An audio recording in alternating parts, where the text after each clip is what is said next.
sometimes you just need to figure out how to cope, especially if you're in a situation in life where you're almost in crisis. It's more important to think about what you can do in the here and now to change. One of the things I hate is that ADHD symptoms are so, I guess people focus more on like productivity.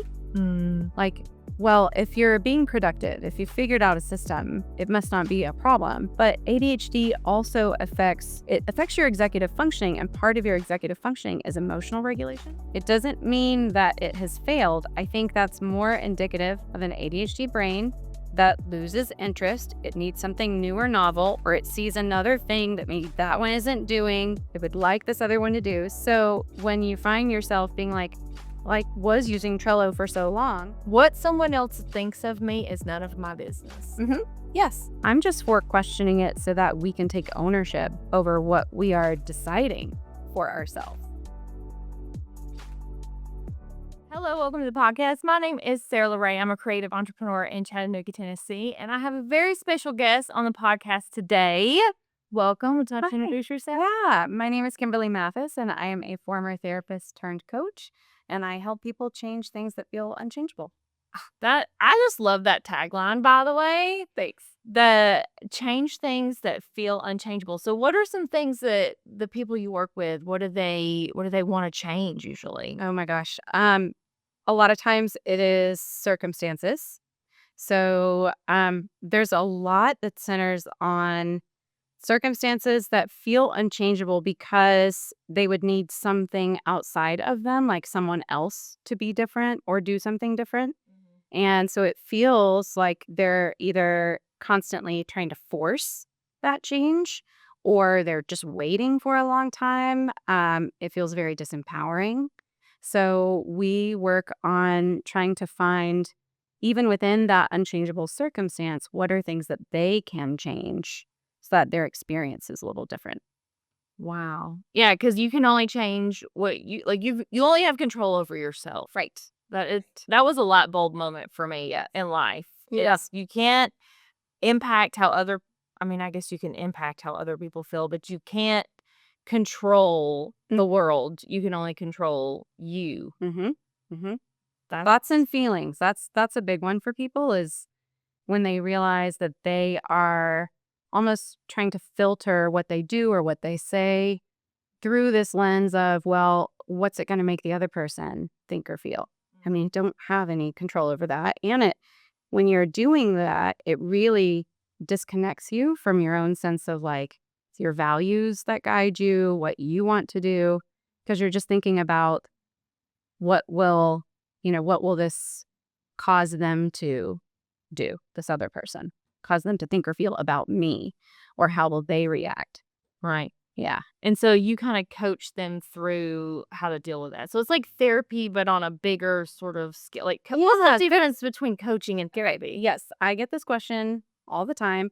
I finally, a couple of years ago, came up with a very simplistic answer. And it's just that both therapists and coaches, there's a lot of crossover. They are both trying to help clients answer questions. So the questions are just a little different. A lot of times the question that people are wanting to answer in therapy is why?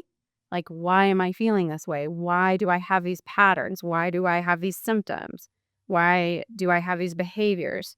And in coaching, we will sometimes ask why, but by and large, most of our sessions are going to be focused on questions like what and how. So like, regardless of the why, what do you want to do differently? And how do we implement that? How do we practice that?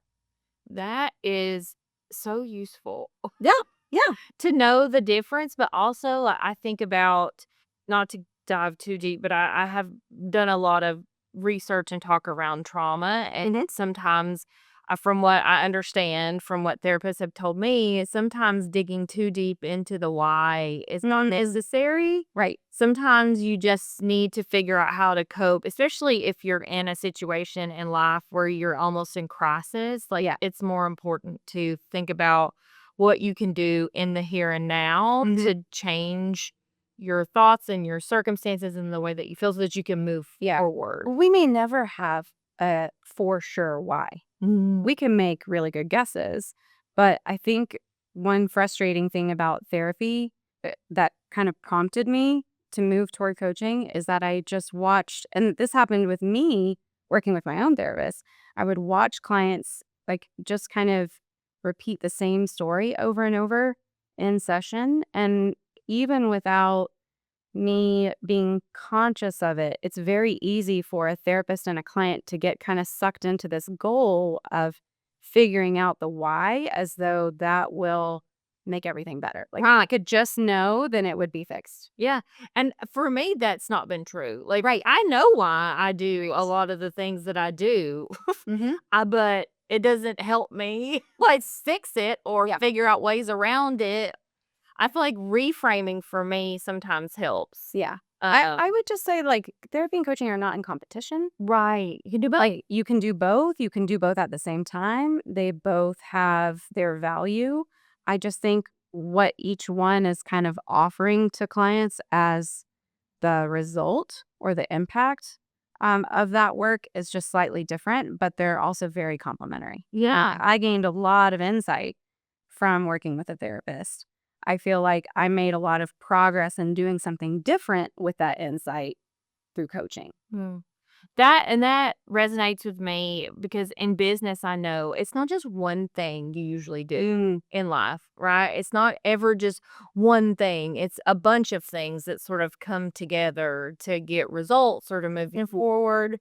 So that definitely sounds like it applies here. yeah. Do you work with a lot of entrepreneurs? I do. I have worked with a lot of coaches who are building their business, a lot of people who are in business for themselves. And I think partially this is because, as we've talked before, like I found out I had ADHD a few years ago, which is kind of funny to me considering my background. It just like never occurred to me that I had ADHD. Why? What? So what about it made you not think that?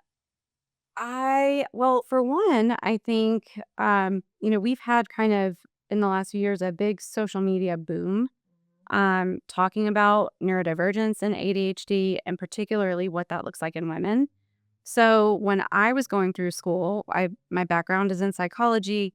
I did my master's degree in counseling and marriage and family therapy, and ADHD was still, I think, mostly viewed as like something in kids and mostly boys. And you think of like the 5-year-old who can't sit still in a classroom all day. And that's really what the literature was all about when ADHD was first being researched and like included in the Diagnostic and Statistical Manual. Um, like it was mostly middle class, white, elementary age boys. So we didn't have a lot of information on what ADHD looks like in women, much less adult women. So it just never occurred to me. And I was also a, I would say like a high functioning, Sure. like honors student. I had good grades. I was very organized. So it didn't fit the picture of what you would think of with ADHD. But those were all coping skills. Like girls tend to lean into perfectionism as a coping Yes. skill because if I'm making a lot of mistakes, if I'm not paying attention, then trying to get everything perfect kind of And balances then it out. looks more like anxiety. Yes. And that is something that so I was recently diagnosed with ADHD, even though anybody in my life would that knows me remotely would be like, "You're the most ADHD person I've ever met." Like, they're like, "Do you just need me to call, like, the psychiatrist? Because you don't need any kind of questionnaire, like, we have testimonials." Hindsight is 20/20. Yes, yes. Mhm. And so, but yeah, I think I was and so one of the things I've talked about with my therapist is how when I was younger, there was so much anxiety around me getting things correct and performing. And I had this high desire to perform, Yes. as I feel like a lot of women do. We are people pleasers. We are sort of told that our role is to be a helpmate, is to make other people's lives easier and more comfortable. Mhm. And so in that, you sort of mask, which is the first time that I ever really related to that word really, but really masked. And was very also, like, very high performing. I always did well in school. Yep. I went to my background, my first career, I finished pharmacy school in 6 years. I had my doctorate when I was 23 years old. I just kinda, like, put, you know, boots to the ground. I just ran forward. And, so no one would have ever thought, "Well, you can't have ADHD because Right. look at all these, like, didactic things that you've accomplished. You were able to focus on this, that, and the other." And something I'm realized as I've gotten older is, like, yeah, I did that, but what you don't realize is that was probably 80% harder for me than someone who doesn't have my neurodivergence. That's just how strong I am, Mhm. dude. Mhm, mhm. You know? Well, in the diagnostic criteria, like I have 2 neurodivergent children, and one of them, her initial assessment for ADHD, it made so much sense after I got my diagnosis, like, "Oh, like, of course she has it too," because we just are so similar, but she didn't qualify for a diagnosis because they were like, "Well, one of the criteria is that there has to be a significant impairment or effect on work or school, and she was making good grades." Right. So it's like, well, she's making good grades, so it can't be that much of a problem. But one of the things I hate is that ADHD symptoms are so, I guess people focus more on like productivity. Mm. Like, well, if you're being productive, if you figured out a system, it must not be a problem. But ADHD also affects your executive functioning, and part of your executive functioning is emotional regulation. So you could be struggling, might be making good grades and you might be super anxious. You might have a low self-concept. You might feel like you have very big ups and downs. When good things happen, when bad things happen. You might struggle with relationships. And the focus, however, has been on, are you doing okay at work? Are you doing okay in school? So I hope that the criteria will be adjusted at some point. And still, even with the criteria being what it is, a really good provider is going to kind of assess like the whole picture, not just, are you making good grades? Right, because there's so much more to life than productivity. Yes, we are not born to labor. Yeah. Yes. Yes. We are born to exist and to live and to love and to be happy. And part of that is supporting yourself and finding ways to do that. But yeah, I love that perspective on that's just not because I think it's a focus on disruptive. And my brother, who also he was diagnosed earlier than me because he's a boy. Mm-hmm. He had a really interesting point, and he had struggles with medicating himself with ADHD. He has there's an emotional component to getting treatment for it or getting help for it, because he feels like, and I gotta say, I resonate with this too, that he is in a space in his head where it's like, see, you guys want me to get my ADHD treated because it makes you feel more comfortable, right? Not because it helps me really or makes me feel differently. It is makes other people Mm-hmm. feel better. Yeah. And I thought that was such an interesting, He was diagnosed when he was really young. not super young. I want to say he was in high school. Okay. Cuz he wasn't like, I wouldn't say he was like, he wasn't the HD part. He was, Yeah. but he didn't do as well. Like, he struggled in school more than I did. Okay. And I think that's what led to his diagnosis. But yeah, so I think the idea of, I feel the same way. It's like, it's caused a little bit of an issue in even my relationship because it's like, well, this is ADHD.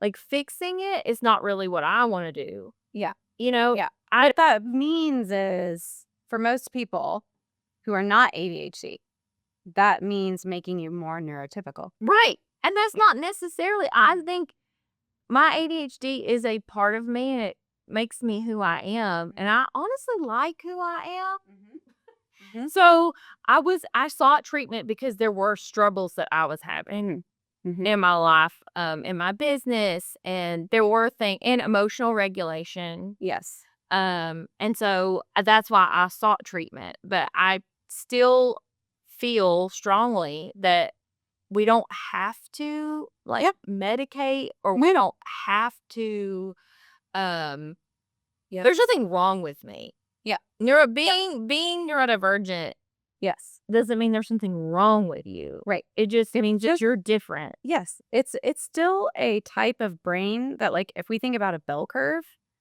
that brain exists. It's not necessarily a problem. There's just not as many of them as all the neurotypical people in the middle of that bell curve. Mhm. But it's still on the curve. Right. Yeah. And I think having someone, especially like in a corporate or a business setting and any kind of team-based approach, having at least one person on your team that is neurodivergent is such an asset Mhm. because they are going to think creatively. Yes. They're going to think in ways to problem solve that other people on your team are not. Yes. And so I think more entrepreneurs, more managers, more people should just start to appreciate a neurodivergent person. I think the problem is that they can appreciate that out of the box thinking. They can appreciate the brainstorming.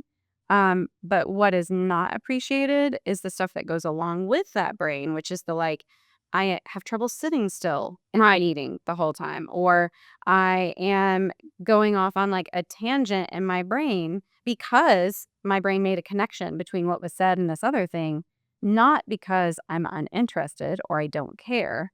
Right. So I think, especially if you're talking about like in the corporate world, there is an idea, a social construct of what it means to be professional.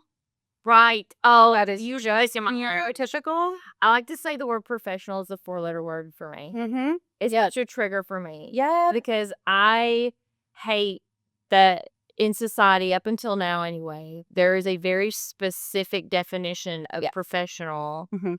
And to me, to be professional is to carry yourself in a way that you do your job really, really well and you serve others and you do the right thing Yep. and you're prepared. Yep. You do your work well. You operate with integrity and ethics. Like that to me is professional. Like it's a very simple explanation of professional, but I think professional is instead associated a lot more with like an appearance, Mm-hmm. certain behavior. Yep. Manner of speaking. Yeah. And honestly, kind of towing the line. A lot of people like you are okay with being put in a box. Mhm. Because to me, and why that is so irritating to me is because you can meet all of the criteria that the world says is, quote, professional. Yeah. But then if you're bad at your job, or if you are a person of integrity and ethics, or you're just not the right fit, none of that matters. Mhm. Yes.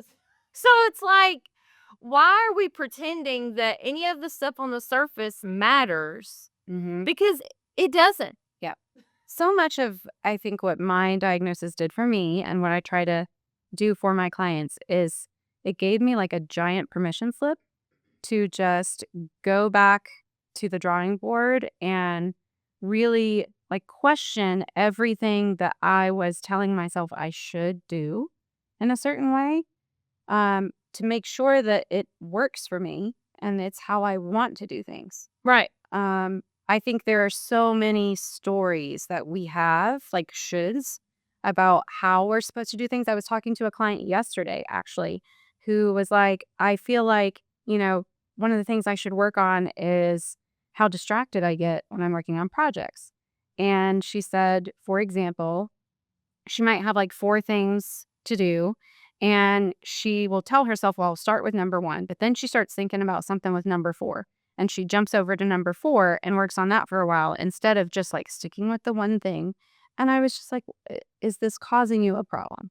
Are you turning things in late? Are you doing sloppy work? Are you getting feedback that says like there's a problem with X, Y, or Z? And she was like, no. And I said, well, so why do you feel like you need to just start on one thing, work on it till it's finished, then move to the next thing in a very linear order? And she was like, well, it just seems like that's the way you're supposed to do it. And I was like, okay, but where is that coming from? Like, it's more of a societal thing, or probably neurotypical people who are able to do that. You don't have a brain that works that way. And if it's not causing you a problem, then do we really need to change it? Yeah. Because her thinking that she should means she's always looking at the way that she's working as a problem. She feels bad about it. She gets frustrated with herself. She keeps trying to find new systems and new structures and new processes. And if she just gave herself permission to do what she's doing, her whole experience could be so much better. Just be who you are. Yes. Like, just that's something as I've gotten older, like, just leaning into, yeah, I'm messy. Yeah. It's not a problem for me. Yeah. Like, I don't care if you think when you look at my car Mm-hmm. that a homeless person lives in there. Yep. Like, I don't care that you think that. I think Yep. that's such a freeing thing, is to let go of other people's opinions. I've heard a quote once, like, someone else what someone else thinks of me is none of my business. Yes. Yeah. And I love that, because I'm like, you know what? That's so true. And people often say to me, "Oh, well, Sarah, she'll say whatever. She doesn't care what people think. Obviously, like, she'll just do, you know, she'll say what she means. She'll say what she thinks. She doesn't care what people think. She is just who she is." And people say that as a compliment. But at the same time, I'm like, it's not that I don't care about what people think of me. It's that I have formulated very specific things that I want people to think. Mm. And it doesn't necessarily fit into what most people worry about. Yeah. Like, I don't care if people think that I'm messy. Yeah. I don't care if people think that, I'm trying to think of some examples, like, that people typically worry about. I don't need everyone to think that I have it all together. I don't need people to think that I'm perfect. I don't need people to think that I have a lot of money or status. Yep. I want people to think that I'm kind, that I'm Yes. easy to talk to. I want people to think that I'm approachable. I want people to feel comfortable around me, and I want people to feel seen around me, and I want people to just feel comfortable and not have that anxiety. That's what I care people think about, Yeah. Well, I do think one of the issues that can happen for a lot of people with ADHD is when they, especially if they're undiagnosed for a long time, is that they can find themselves like they might not care if their car is messy, but what if they are partnered Well, with somebody ding, ding, ding. who is like, this matters a lot to me? And I mean, we could talk forever about this, but um, it's very easy for people, like I've heard people with ADHD being told, like, it's not an excuse. For ADHD is not an excuse for you not to like try or not to change something. So there's a lot of very murky That's a good point. relationship That issues. that was one of the things that triggered me to sort of start therapy for my ADHD, was because my husband came to me and was like, "This is becoming an issue in our relationship," because he was feeling a little bit disrespected, I think, that I didn't.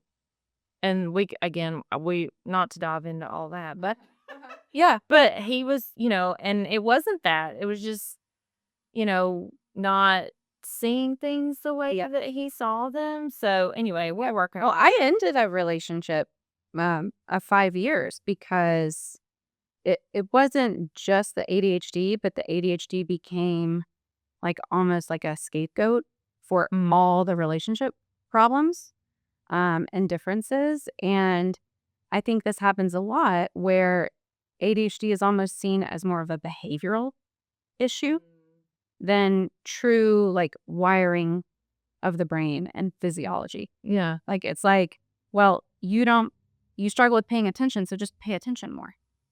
Oh, Thanks. Or you're very disorganized. You should get a planner.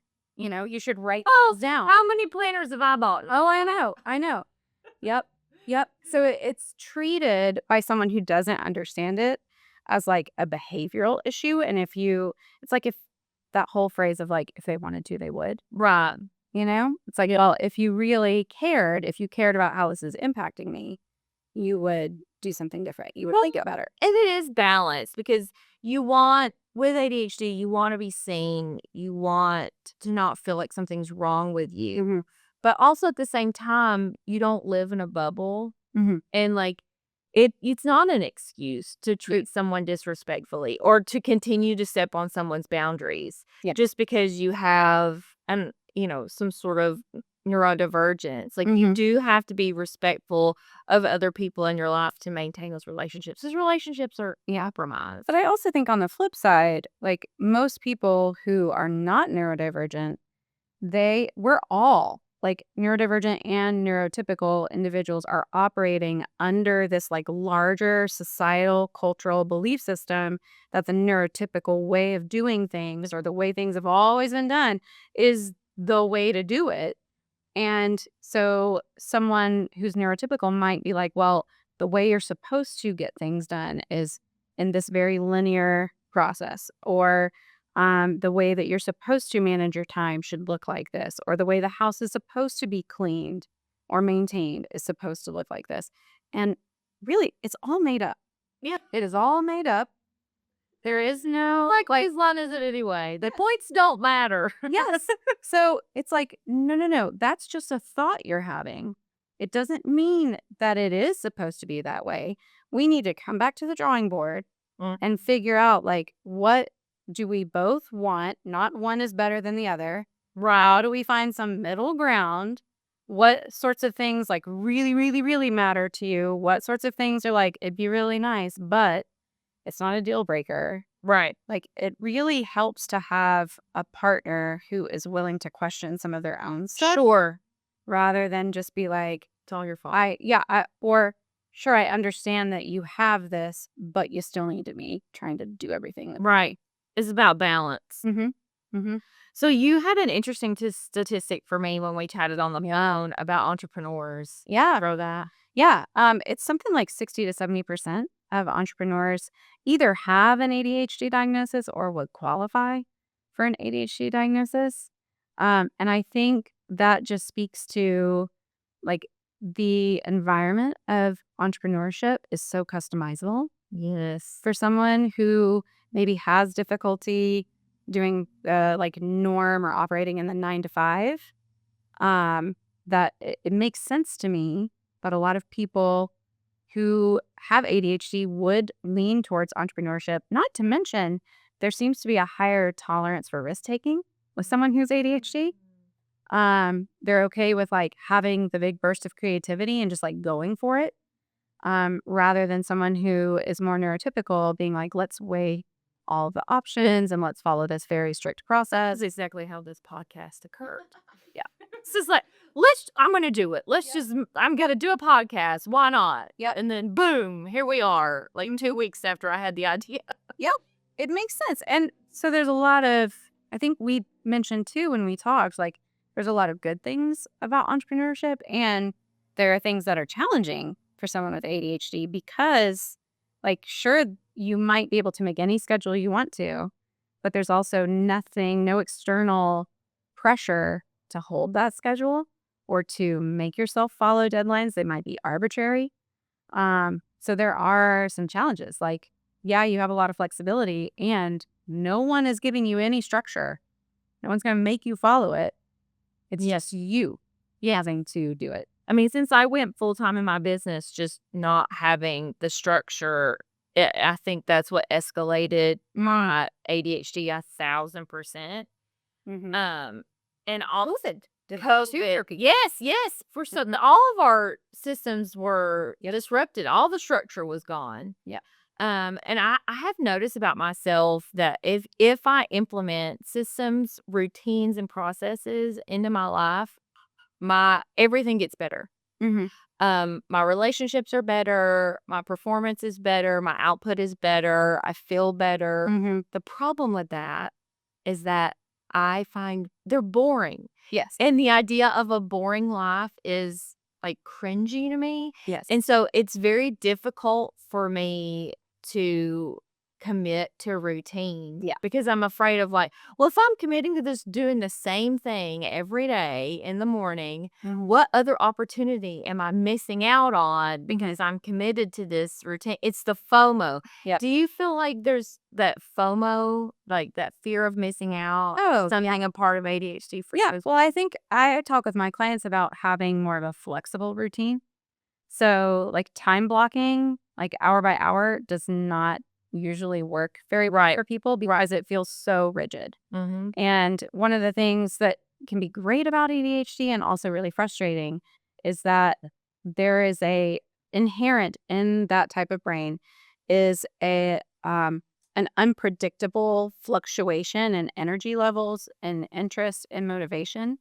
So you may have every single hour time blocked and you sit down to work on the project that you had planned to work on, and your brain is just like totally in another space. Mm. You woke up like with more brain fog, you don't have as much energy, and so you feel like you can't really utilize that hour the way you thought.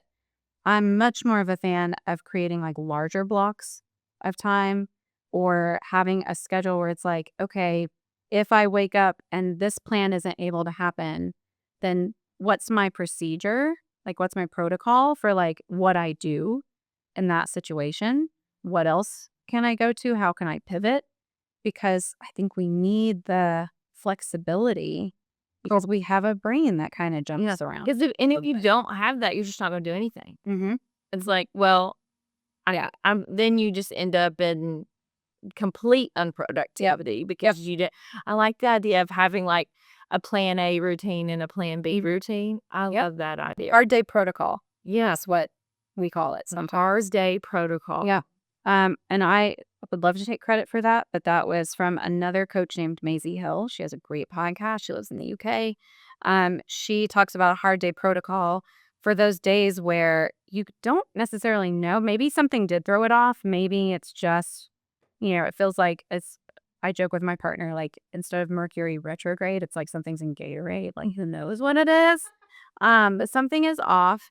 And you might have some things that you can try that sometimes get you back on track. If those aren't working, let's just move into a hard day protocol, meaning how do we just make this day as easy as possible? We don't beat ourselves up, just so we can get through it and get to the next one. So it's not like push yourself through and make it happen no matter what, but it's like, okay, it's a hard day. Instead of cooking, we're ordering out.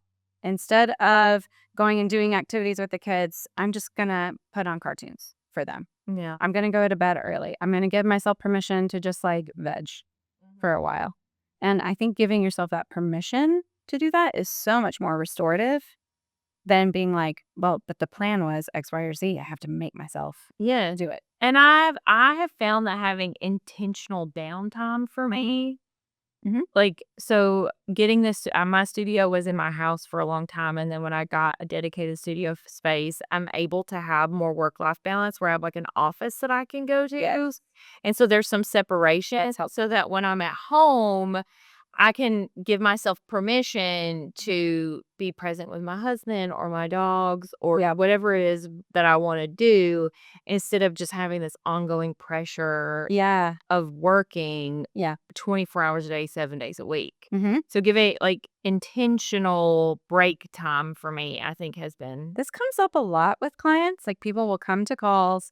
They'll say, well, one of the things I want to work on is I waste so much time. Like, I don't know why I'm scrolling on my phone or playing games, for 2 hours when I'm supposed to be like doing X, Y, or Z. And when we look at their schedule and the way that they planned out their days, they don't give themselves any downtime. So they're wanting it so badly, like they're needing a break, that they're stealing that time from themselves and other areas of the day when they said they were going to do something else, which then makes them feel bad about it. Right. They feel like they are like lazy or they Negative, talking or chat. Yes. Yep. And so one of the things we talk about is like, why aren't you scheduling in 2 hours to scroll on your phone? Like, what if we just gave you permission to do that? And so, I have this time coming. Here's when it's planned. And you don't have to steal that downtime or for a lot of people, it's regulation. especially if you're neurodivergent. Like you are overstimulated, your brain has hit its capacity. And so something like scrolling, it's actually more regulating for your nervous system. It's not just you being lazy. Right. It's like we need that time to almost recharge. Mm-hmm. Yeah. It's called Trello. Oh, yeah. Have you ever used Trello? I love Trello because it's like it has lists of lists. Like, like you have different cards. Yep. Hashtag not sponsored. But Trello is like was a huge game changer for me. Yeah. To be able to keep up with all the things in my business. Yeah. And all the irons in the fire and everything that I have going on. And what's great about Trello too is if you have people that you work with, Yes. you can hire them, you can assign tasks. There's so many things that you can do with Trello. I love Trello. Well, I would just say, like, it's important to remember that we're almost always on the hunt for like the best system, Right. the one system that's gonna work if we could just figure it out, and then we never have to think about it again, and we're always organized. You will probably bounce around from system to system over the course of your life, and that's not a problem. Right. It doesn't mean that it has failed. I think that's more indicative of an ADHD brain that loses interest. It needs something new or novel, or it sees another thing that maybe that one isn't doing that it would like this other one to do. So when you find yourself being like was using Trello for so long, and now I'm like not, or now I'm like, and here I am switching to another system again. Yeah. That's fine. Yeah. Like, I think if we just expected that was the process for us and our type of brain, then that's okay. We don't have to feel bad about jumping to different systems at different times. It's fine. Just Exactly. mix it up. Exactly. What's nothing wrong with that? Yeah, I love that. What would you say is if you could beam a piece of information, oh God, into everyone's brain? Oh, God. There's so much. What would you beam? What do you think is the I think it's more a question of like any thought that you have, any belief. I want to just be like, is it true? Like, ooh, this is true. Like, I should work on things one at a time. Is it true? Like, I should be nice to blah, blah, blah, blah. I should make my schedule, whatever. Like, anything, just questioning it will help free you up a little bit to either really see your reasons for wanting to think that. Like it really makes sense to you, it aligns with you, so you get to choose it. Or it might also free you up, give you a little space to be like, well, if that's not true, what are the other possibilities that could exist? Like, what are my other options? So I'm not necessarily for questioning every single status quo because it's wrong and we should be doing something different. I'm just for questioning it so that we can take ownership over what we are deciding for ourselves. Like, you can do very traditional stuff. You can go along with what everyone else is doing. That's not necessarily a problem. I just want to make sure it's your decision. right? That I love that. I feel like that is such a drilled down, like that's such an actionable tool. Yeah. Is it true? Yeah. Mm-hmm. Because that's such a we don't ask that. Yeah. And it's like is it true? Like, if we were to look at every single circumstance anyone could ever be in, and this thing would be like the absolute truth all the time across the board with no wiggle room, no gray area whatsoever, like nothing ever really falls Right. into that scenario. It's just like a little reminder of like, okay, this might be true sometimes, or it might be true for some people, but there are other options. I can look around. I can do something a little bit different. I can tweak it to fit me better. Yes. It just expands the possibility, I think. And I feel like like you were saying, like giving yourself permission. I feel like as women, that is such a important thing just to give ourselves permission to be who we are. Cause that's such a hard thing for us as women because we are so focused on others all the time. Yeah. And we make other people feel, how we interact with people, how Mhm. we can make other people's lives easier or better, Mhm. whether that's your kids or just anybody in your life. And we don't think about ourselves Yeah. in the same way. Yeah. Well, and for men too. Like I'm a feminist is kind of a dirty word, like in the South sometimes. But for me, that really means like it's not just about women. Like I want everyone to be able to make their own choices. So that includes men and men questioning like what it means to be a man. Absolutely. That fit for them? Do they want to do something a little bit different? Like it's okay for anyone to question. It's just They- about confidence, like just being assured in yourself and not needing other people's validation. Yes. Yeah. But yeah, I love that point as well because the idea of feminism is at its root people getting to choose Yes. whatever life they want, and that can also apply to men. Yes. You don't have to fit into a manly sort of stereotype to be a man. In fact, if we're talking about the female gaze and you want to attract a female, Yep. you probably should be more interested in what females like and want to engage with Mm-hmm. more so than other men. Oh. Mm-hmm.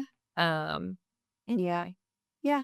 Anything else that you can think of you want to talk about or highlight? I don't know. I will say one of the things we talked about before coming on the podcast today was just the work that we're doing. And I think we're both kind of pivoting in some ways. I'm still doing coaching. I love working one-on-one with people, but I'm also starting because I have been using AI, specifically ChatGPT, for a while, and have found it so useful. I'm starting to lead some groups. Like I'm doing a 6-week group right now on using AI, and where I really want to kind of make a difference in people using or engaging with AI is not just for productivity. Again, like, yes, it can make you project lists and task lists, and it can tell you what you should do with your schedule. But I think, especially for my neurodivergent clients, and really this applies to anyone, all of that stuff is so much more like clean and so much more efficient and effective if we have cleaned up some of the internal clutter, like mental emotional clutter that we have. And ChatGPT can help you, or other AI tools. It's not just that one, but they can help you.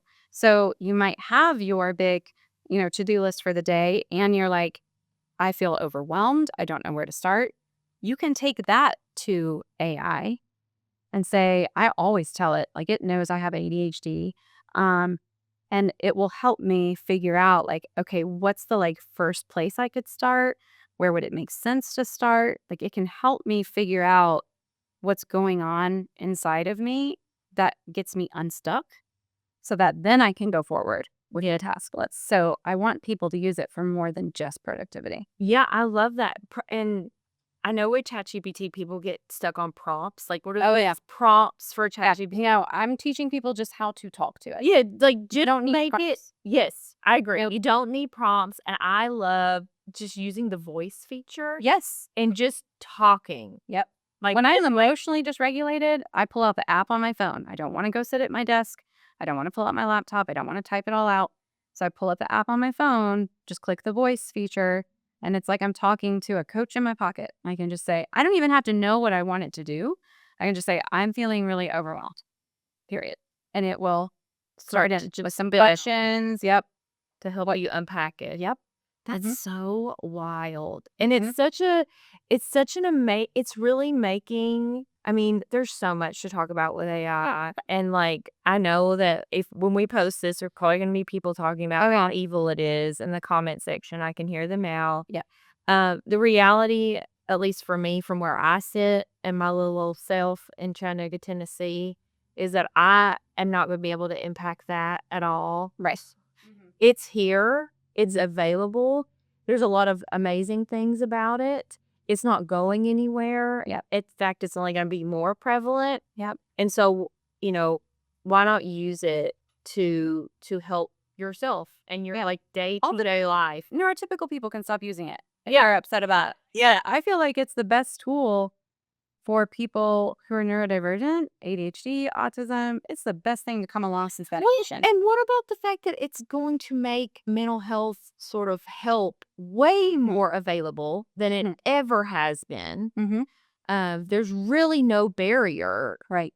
Like, it is literally a free, actually really good and reasonably safe Yep. tool Yeah. to help anybody work through any problem to improve their life. So I love that you're using. Yeah, I don't think it should be like the sole option. Sure. But I think I kind of look at it as like a supplementary like tool in my client's toolkit that I need to know about because I'm not on call 24/7.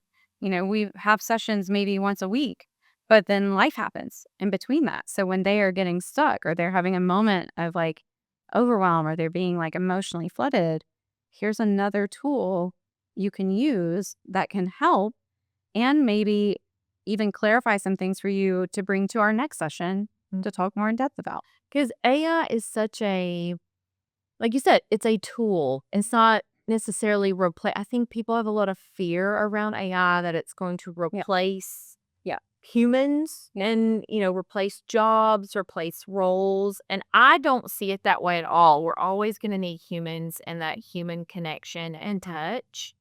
It's just something that can make our lives a lot easier. I think we live in a really exciting Mm-hmm. time in the span of of us here on earth. Like, Yep. this is a season of unprecedented growth in technology, unlike the previous 1,000 years. Like, even in the last 100 years, if you look at how much growth in technology and advancement we've had, it's insane when you look at the previous 100 years. Mm-hmm. So yes, this is a little bit uncharted territory. We've not experienced anything like this at humans, but I think that we're evolving. Yeah. I And think the way to go is to try to be like evolving with it. yes, Is it maybe be ahead of the curve, looking ahead, not like drilling and digging in your heels, about like if I'm a photographer, then my job is threatened. Like, how right. can I use this in a way that supplements my work, right? Or adds to it rather than I have to stay away from it because it's going to take all my clients. And I think it's interesting how the existence of AI, like when you're talking about, like, obviously me as a photographer and a branding and business photographer, the whole idea of an AI headshot and how there's a lot of people just using AI for these headshots that they used to come to people like me for. I'm not threatened by that at all because I think in the content game and to be a business owner online, people want authenticity Mhm. and they want something that's not super polished anymore. Like, Yeah. that I think is a really interesting thing that AI is introducing into society and into humans Mhm. is we're the craving for perfection Mm. is waning Yeah. because you can get perfection relatively easily Yeah. with tools like AI. Whereas, you know, we're going to start yearning more to connect Yeah. in a very imperfect way because that's the real human Yeah. experience. Well, it's also about the experience, I think. Like, I've had photos done. I can put in, a prompt to ChatGPT and have it do something. It also looks a little off. It's like, it looks like me, but it's not quite me. But there's also something to be said for the experience of going and having a photo shoot done. And Yes. like just being, I don't even know how to describe it, but there's something, it's confidence building, I think. Mhm. Um, being like having to figure out how to move your body, having someone like tell you what kind of vibe do you want to come through these photos, Mhm. picking out colors and outfits. And there's just a whole experience. Yeah. And it's that can't be replicated Right. with AI. Yeah, and I agree. I think that the emphasis on experience and I like to call them like I've kind of been toying with the idea of manifest sessions, like with some of my branding clients. Mm-hmm. The idea of we're manifesting your $1 million business. We're manifesting your goals. We're going to come into this photo shoot and create images as if you have already hit the goals that you're attaining for. And, Mel Robbins talks a lot about, she talks about high-fiving yourself in a mirror every morning. And that will start to change your brain and the way that you talk to yourself and think about yourself and all of these things. And I think doing a professional photo shoot can also help with that. It can help shift that you're not an imposter. You are a person who came in here.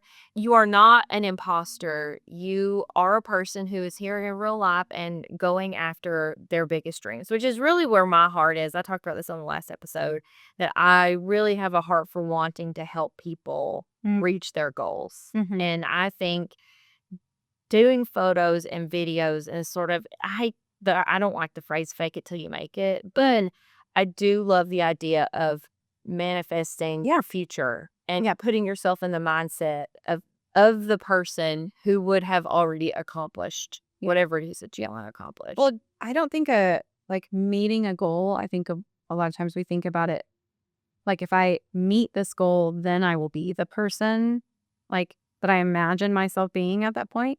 But I think the process of even getting to the goal is figuring out, how would that person be operating right now? And can I do more and more of that in my current circumstances? Yes. One step at a time. Just little changes over time is going to get you where you want to go. I love that. So AI is fun. So yeah, I'm trying to blend it with the coaching work I'm already doing, just because I see how it can be so helpful. Yes. And I don't know of anybody else really embracing it in that way. So that's a very, a way to sort of niche yourself or to. Innovative is the word that Yes. comes to mind. Innovative, my business values, I guess. Yeah. And to frame your brand in a way that is unique. Because, we're all in business. We're all looking to stand out. Yep. Awesome. Anything else you think you want to I talk? don't think so. We've covered a lot. Oh my gosh, yes. We've got so much stuff. I'm excited. Well, thanks for joining us. Thanks for joining me on the podcast today. Yeah, it was fun. It was very enlightening. I love having these kinds of conversations. Like digging in and not just talking about the whys, like you said, but also talking about actionable things that can actually help us in our day-to-day. So that's so great. Yeah, thanks for having me. Yeah, it was so fun. Thanks for watching, you guys. The UnNicheable podcast. You can find us here every week on the YouTube channel. It's also going to be on Spotify and iTunes very soon. Tell them where they can find you. Yeah, you can find me on Instagram at the Kimberly Mathis, and my website is kimberlymathis.com. Yeah, so I'll link all that in the description to make it easy for you. But thanks for joining us today, guys. We will see you next time. Bye.